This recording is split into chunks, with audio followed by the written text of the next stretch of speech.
Once the war started, that massive wealth which the Jews had accumulated is now going to be used strategically for the purpose of influencing the direction of the war to get the prize that the Jews want. What is that prize?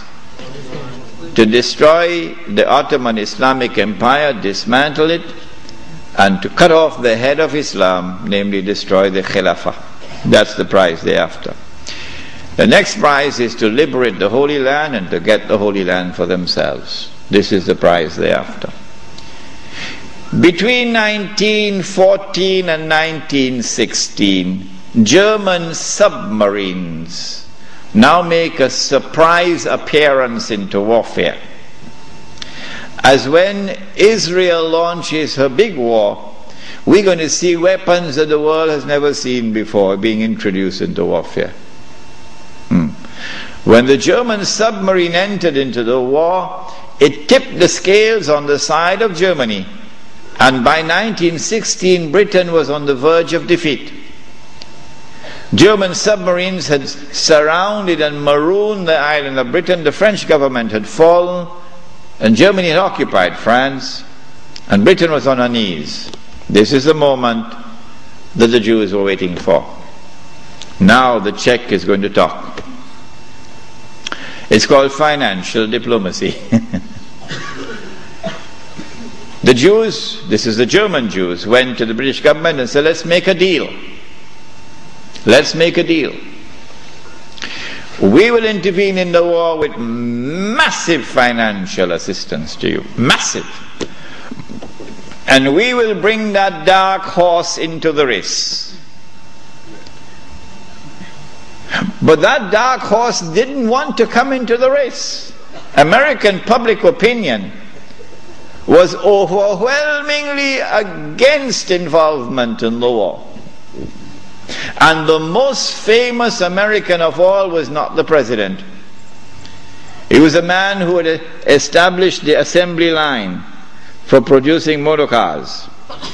And what was supposed to have been a luxury item for only the rich, or you could see how the rich people were grinding their teeth in anger when this man caused the motor car to become accessible to ordinary Americans. For $700 you can get a motor car. $1,000 you can get a Model T. What is his name? Henry Ford. And this man did something else to his workers. He didn't bother about what was the market wage. No. He said, I am concerned with paying a just wage. And that market wage is not a just wage. And so he paid his workers a higher wage than the market wage. And so he won the hearts of the American people. He became an American icon. His name was Henry Ford. And he was totally opposed to American involvement in the war. But when the Jews went to the British government and said, let's make a deal, the British government said, deal. And so Jewish money, the diamonds of Kimberley, began to roll. And Jewish money now enters into the war in a massive way. And Jewish influence over the media in the United States is now made to work, and American public opinion is being brainwashed and slowly transformed, until suddenly, to the consternation of Henry Ford and so many Americans, Franklin Roosevelt declares war, and the United States enters into the war. Britain, with this newfound wealth and with the assistance of the United States, now has a new lease of life, and the war now takes on a direction that the Jews wanted from the first place. It is in 1916 that Jassasa went to work with British spies in Arabia. Lawrence of Arabia, of course, is the most well-known of them. These British spies were sent into Arabia, posing as Muslims.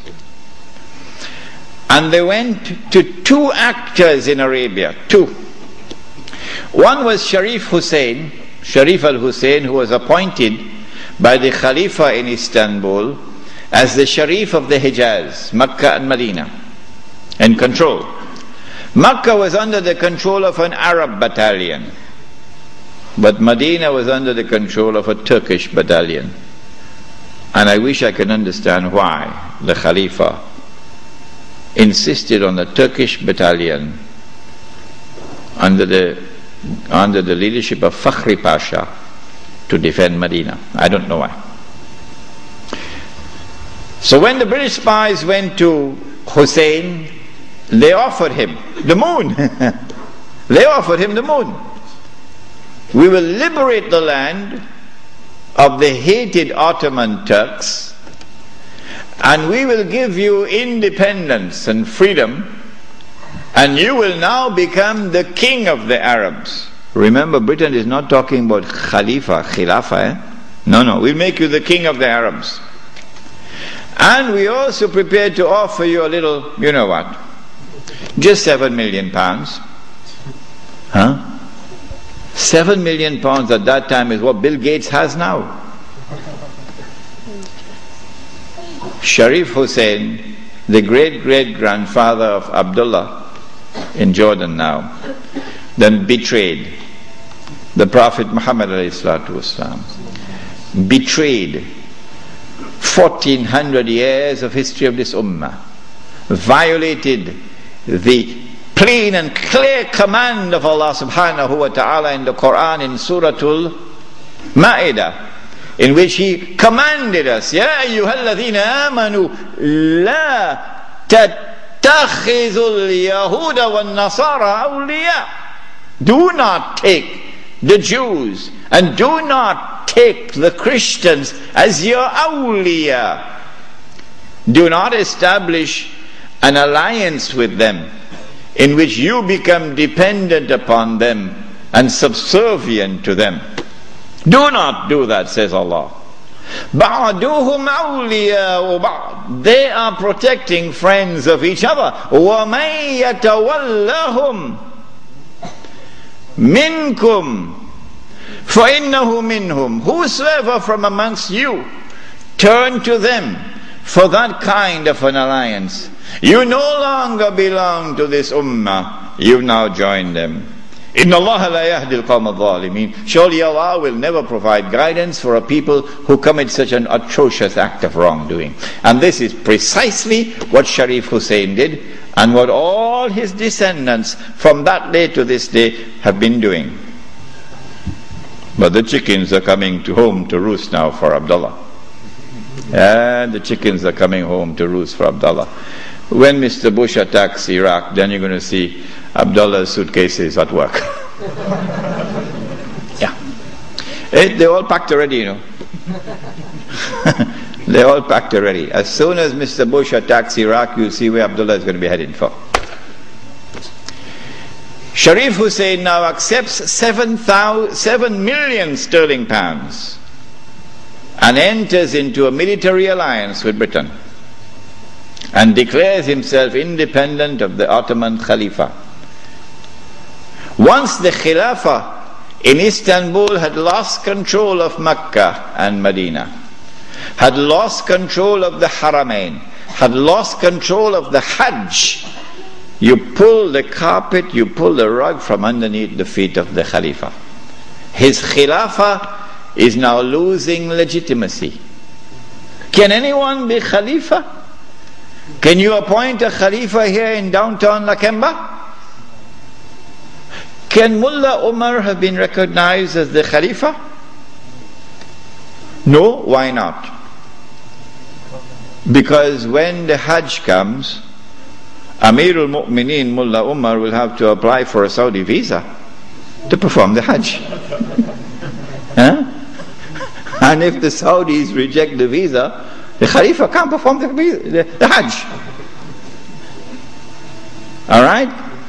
And so the British calculated, if we can wrest control of the Haramain and the Hajj away from the Khalifa in Istanbul, then the legitimacy of his Khilafah will begin to crumble.